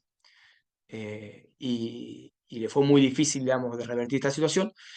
Pero sí, sí, ella logró llegar a la convicción, logró aplicar las acciones correspondientes, digamos. Ella ya lo tenía muy convencido, ¿sí? Al tema. Y nada, y después al poco tiempo, digamos, pudieron mantener un vínculo amistoso, bueno, ¿sí? Entre ellos. eh, digamos, continuar con la crianza de sus hijos de esa manera y, digamos, todo se volvió a regularizar. Primero ha sido un poco difícil porque, claro, este señor, este muchacho, bueno, un muchacho joven, no aceptaba esta situación, pero luego, digamos, más que nada con la presencia y con la convicción de ella, ¿no? Desde un lugar de seguridad, de tranquilidad, eh, y de que ella se empezó a sentir mejor, con lo cual le dio más confianza a su decisión, ¿sí? Entonces, sí, luego terminó bien. Eh, ¿Qué más? Muy interesante, dice Analía. Ay, ¿por qué no puedo ver los chats? Se me van los chats. Muy interesante, dice Analía. Vamos a agrandar el chat acá. Eh, Gabriela, bueno, para Gabriela Analía primero. Muy interesante, porque si persistía con la pareja, dijo que también iba a tener alguna enfermedad. Claro, sí, ya estaban teniendo síntomas. Claro que sí. Gaby, azúcar, simbolismo del amor. Sí, sí, a veces tiene esa congruencia, ¿sí? Por ahí un poco más romántica. Transgeneracional diría amor como dañino, amor dentro de mis células. Bueno, no permito que entre a mis células. Bueno, puede ser también desde otra perspectiva. ¿Sí? Claramente hay un trasfondo, ¿sí? Más allá de cómo uno lo logre interpretar en el simbolismo, que eso puede ser bastante variable y es válido también, ¿no? Pero sí hay una correlación, ¿sí? Porque esto yo lo he visto incluso en la terapia, y lo he visto en ambulatorio, lo he visto cuando el nene ya está con la cetoacidosis ahí en terapia intensiva, y vos ves cuál es el entorno, y que el padre me haya dicho como de corazón, pero yo lo cuidé, no le di azúcar. Porque todos los médicos, las endocrinólogas, las pediatras han transgredido la dieta, no le dieron la insulina. ¿Sí? Todos se van por el tema de que no le dieron insulina, ¿no? Cuando aparece el aceto. En algún punto puede ser, pero hay un trasfondo de, muchas veces, sobre todo en el adolescente, de hartazgo. El niño ya está harto, no quiere seguir con eso. Quiere llegar al desenlace final para que esto se termine, de una forma u otra. O muriéndose, o que alguien le dé una solución como corresponde. Entonces, ese búsqueda que el niño siempre busca llegarte al extremo, por su naturaleza, ¿no? Porque es eficiente. O se resuelve o se termina, ¿sí? Entonces, cuando llega la cetoacidosis, que es esa instancia, es como que, bueno, ya no tiene ningún interés, por más que le den la insulina, digamos, ya hay un modo ya hay un programa de autoeliminación. Muchas veces, de hecho, los niños con diabetes en la adolescencia también tienen signos flagelos de autoagresión. Aparecen también con algunos signos de autoagresión, porque ya están, digamos, hartos de esta situación, ¿sí? Y cuando son chiquitos, como me ha tocado ver también de 5 años, 3 años, que lo ha logrado recibir en esa primera instancia, ¿no? Que la terapia puede ser la primera instancia donde a veces se lo puede prevenir, digamos, de que ya lo pasen por la picadora de carne, como se dice, de la insulina, los test, glucotest, todas esas cosas. El padre me decía, ¿no? Yo no le di azúcar, no come azúcar y tuvo un aceto. ¿Qué pasó? Bueno, pasó que había tenido un episodio de estrés sobreagregado. ¿Sí? Más allá de esa tendencia que tenía el niño a tener por ahí una glucemia más alta, por esta condición de reemplazar el afecto o de que percibe el rechazo en alguno de los progenitores, lo reemplaza. Después, si eso se suma con un hábito, digamos, vicioso, niños que por ahí se toman 1 litro de Coca-Cola, ¿sí? Si esto se suma, puede desencadenar en un aceto. Pero en este caso me decía que no había transgredido la dieta en términos de azúcares, pero que sí habían tenido a nivel familiar un fuerte episodio de ruptura. Y ahí es cuando el niño hace el acto. Entonces es marcador, eso es irrefutable, ¿sí?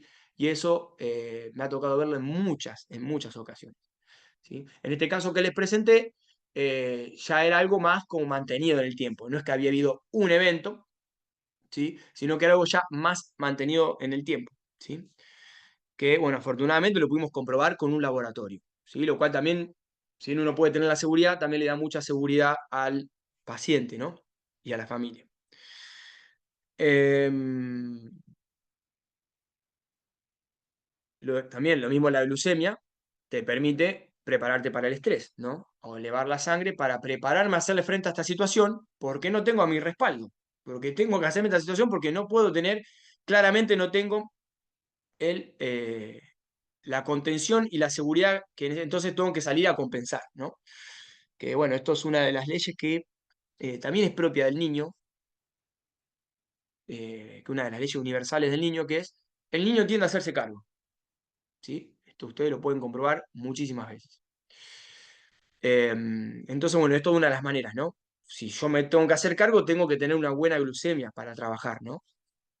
Entonces eso puede convivir también en estas situaciones y que también lo vimos cuando hablamos en la primera clase de la tensión arterial, ¿no?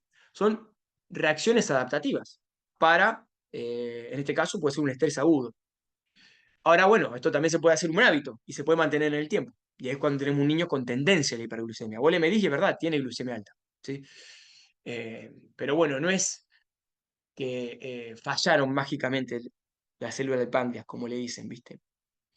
Y acá, no en este caso, pero en otro que tuve, también se había sobreagregado un efecto nocebo muy fuerte.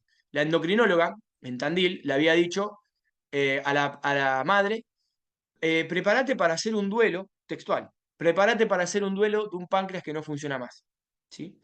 Entonces, agrega también el efecto nocebo a la madre, ¿sí? Que ya tenía todo un proceso de rechazo alimentario, estaba recontraestresada, imagínate con eso. Entonces, bueno, ahí fue otro de los casos que ese por más tiempo, ¿sí? Estuvo sostenidamente, estuvo como 15 días sin insulina, un nene que había sido insulino dependiente, ¿sí? Había sido decretado insulino dependiente, 15 días sin insulina y controlándole periódicamente, no tan intensivo cada 3 horas, pero un poquito más espaciado, y tenía glucemias normales. Hicimos la curva de la glucemia. La madre tiene el archivo, tiene ahí el drive, donde yo le hacía el cuadro con toda la glucemia, con la curva, tenía glucemias normales sin insulina, ¿sí? Y obviamente con un hábito, digamos, un poco más coherente. eh, bueno, un montón de tiempo, ¿no? Eso sirve como para apoyar y para darle fuerza también y confianza, ¿no? En este caso a la familia. Eh,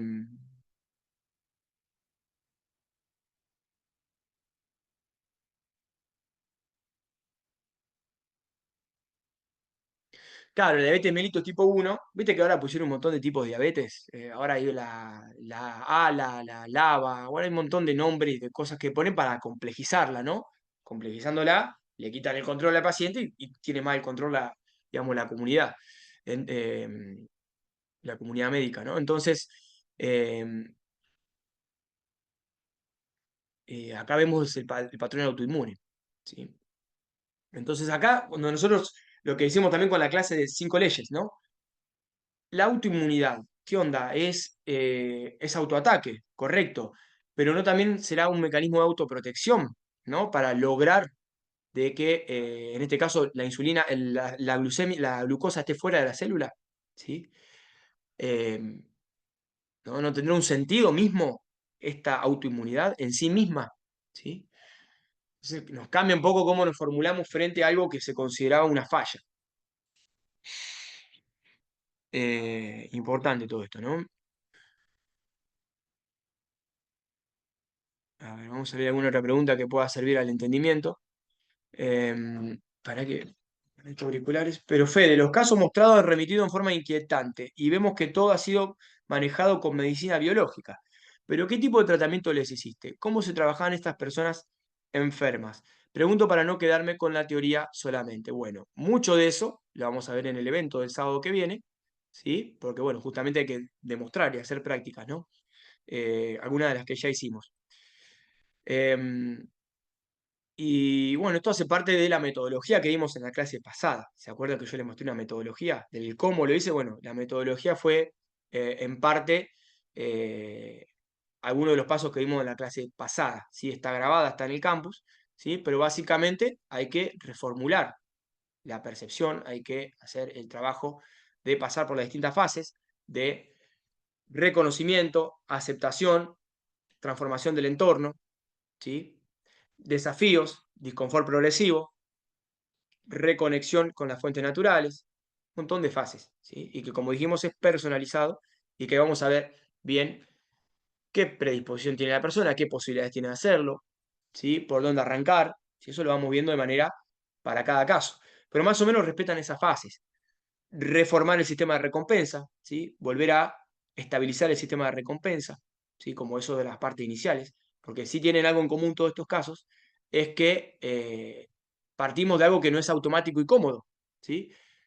Como es el caso de, listo, bueno, en el caso de la madre esta de la nena diabética, eh, listo, soy un desastre, entonces sigo siendo un desastre. Total, de última, la madre lo hacía por ella.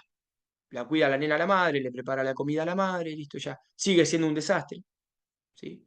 Es nocivo, pero es cómodo, ¿sí? Entonces, ahí hay una cuestión de sistema de recompensa, ¿sí? Lo mismo, ¿cómo se va a vincular con el alimento y qué tipo de alimento va a preparar? Bueno, eso lo vimos en el bloque de bionutrición, el evento pasado, ¿sí? También ese se los grabé de vuelta y está en el campus grabado aparte, ¿no? En la clase. Trabajar toda la parte de bionutrición, ¿sí? Importante, sobre todo en el caso donde hay un conflicto de alimentos.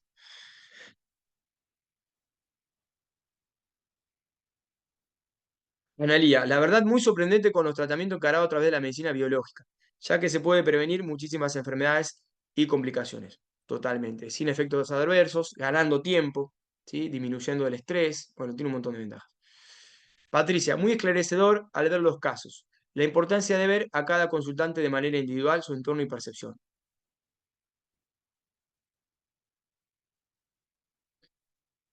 Patricia Goicochea, desde esta perspectiva se produce una sanación integral que llega a todo el núcleo familiar y el entorno. Por supuesto, es mucho más eficiente, ¿sí? Eh, y voy a leer así la otra pregunta que nos dejaba Patricia, que es, ¿la hipertensión arterial a qué se asocia? Bueno, tiene que ver un poco, tiene algo que ver con esto, pero bueno, me prepara para, es un proceso de resistencia, ¿no? Hay aumento de las resistencias periféricas, ¿no? De la parte muscular de las arterias, ¿no? Entonces hay una resistencia, me prepara para luchar, ¿sí? Hay que luchar o hay que defender el territorio, ¿sí? Entonces, ahí hay una reacción en la cual tengo que subir la presión arterial para prepararme para esa lucha, ¿sí? Luchar o huir en el otro caso. Pero es más que nada es una reacción de resistencia. Entonces hay un correlato muy fuerte entre ira e hipertensión, ¿sí? Cuanto más retenida es la ira, ¿sí? Y cuanto más negada es, crece, ¿sí? Crece más, ¿no? Y tiene que implicar a las arterias para que reaccionen, ¿sí? Entonces, mayor hipertensión, ¿sí? Eh, Lo mismo, si vos ya tenés algún cuadro agudo o algún daño de órgano blanco, una crisis hipertensiva, bueno, ahí se tratará en agudo. Se buscará bajar la TA, la tensión arterial de alguna manera, pero después hay que tratarla en el hábito, porque va a tender a subir siempre, que lo que hacen es tratarlo con antihipertensivos. Entonces, tener una persona con 4 antihipertensivos y que sigue teniendo, porque no es el problema la medicación, sino no es una cuestión de cómo vas a manejar algo que se autorregula. Lo tenés que manejar a través de su propia autorregulación. Final de esta historieta. Bueno, no al final, todavía queda la parte presencial. ¿Sí? Todavía queda la parte presencial. Si alguien quiere hacer algún comentario, alguna, eh, alguna acotación, vamos a dejar este pequeño espacio y ya damos por finalizado la fase online del curso. ¿Sí? Damos por finalizada la fase online. Nos vemos el sábado que viene. Vamos a hacer una lista para confirmar, es importante que ustedes confirmen, ¿sí? Después, una vez que ya están cerrada la lista por una cuestión de organización, eh, no lo tendremos en cuenta. Así que, bueno, gracias por estar, nos vemos pronto.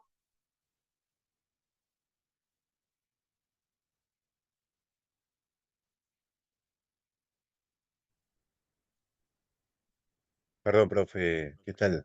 Buenos días, buenas tardes. No, A ver quién no sé habla si me ahí que no lo veo. escuchaste. Te hice una pregunta, profe, por escrito, no sé si te lo puedo decir ahora oral. Sí, decime oral porque Sí, estaba cerrando el chat. Estaba cerrando el chat. bárbaro. A ver No, si el puedo. tema era, vos decías respecto a lo de la hipertensión arterial, es cierto, nos prepara para el combate, prepara para Sí, la lucha, o sea, no voy a profundizar en eso. y que a través del tiempo se puede ir prolongando, ¿no? Se puede ir, ¿para qué voy a? Estoy en la cama, estoy enfermo, no, no, no puedo, no. Ah, está Que- bien, está bien, está bien, dale nomás. prefiero privarlos de esa patética imagen, sino después 2 años de tratamiento de medicina biológica para recuperarse todos ustedes. Espero que sea menos. Yo creo que con menos lo podemos resolver. Bueno, y vos sabés que, bueno, Dale, dale. yo decía, el tema de la mala alimentación, que a través de los años va produciendo una liquefación de los endotelios vasculares, va produciendo la pérdida de la elasticidad de las arterias, a través de los años, ¿no? Muy asociado especialmente al consumo de carbohidratos. No tiene mucho que ver eso con la hipertensión arterial que se produce, que dicen es normal, a los 50 años Normal. normal, como te dicen los cardiólogos, Ah, no, no, no, y claro, sí, sí, sí, ahí te entiendo. te dicen que es normal, pero no es normal. Te respondo esa pregunta. Primero eso, de que se toma como normal para la población en general, porque la población en general, como vimos, estamos sometidos en una depresión programada. Eso es común que genere cierto combo de conformación emocional, como por ejemplo la ira, es muy frecuente, ¿no? A nivel cultural y social, más allá de lo individual. Entonces, sí, en esa población por ese perfil, es normal que todos tengan la mayoría hipertensión, ¿no? Por el estilo de vida que es común a muchas personas. Entonces sí, es totalmente sesgado esa recomendación o esa conclusión. Entonces, en principio es falaz, ¿no? Al ser sesgada. Punto número uno. Claramente que no es, es frecuente, pero no es normal. Eh, Luego, en torno a la glicosilación del endotelio, ¿sí? Que es verdad, lo que es se van perdiendo elasticidad, la vasculatura, ¿sí? Esto es correcto, pero acá no es solamente por la alimentación, ¿sí? O sea, acá la alimentación, las harinas, carbohidratos, es verdad que nos desconecta, digamos, nos altera muchísimo de nuestras funciones, eso es correcto, pero hay un reclutamiento permanente ya de edades muy tempranas, hay como un desgaste de este sistema de vasoconstricción, ¿sí? Y ese mismo sobreexcitación o sobreuso del sistema vascular, ¿sí? De las resistencias periféricas, por este patrón de reacción de lucha-huida y de tener que aumentar la presión arterial como forma automática de respuesta, va generando una transgresión de las fibras elásticas, va favoreciendo, además de la glucosilación de las proteínas y del endotelio, también un déficit muscular, ¿sí? Va, digamos, generando mayores calcificaciones, va generando mayor rigidez. ¿Por qué? Porque estamos abusando de un sistema que es puntual, ¿sí? Y que está para una situación de defensa de la vida, nada más, ¿sí? O sea, una cuestión muy puntual y emergente. Entonces, también eso mismo hace que vaya remodelándose y vaya haciendo alteraciones de todas las fibras y que sumado a este estilo de vida también de los carbohidratos, digamos, no sea esa la única causa de la hipertensión, ¿no? Creo que tiene que ver más que ver con la cuestión adaptativa, ¿sí? De personas que tienen mucha ira contenida, por ejemplo, y que despliegan muchas veces toda esta cuestión de defensa al territorio. Si vos ya tenés una percepción de que te aferrás al territorio, tu cuerpo lo va a buscar defender. ¿Y cómo lo defiende? Subiendo la presión arterial. ¿Alguno más? ¿Alguna otra pregunta? Y ya los vamos despidiendo. Buenísimo, gracias Máximo. Gracias por tu pregunta. Muy esclarecedor para todos también. Aportó las preguntas que han hecho hoy, la verdad que han sido muy interesantes porque seguramente es común a lo que todos nos preguntamos, ¿no? Alguna vez.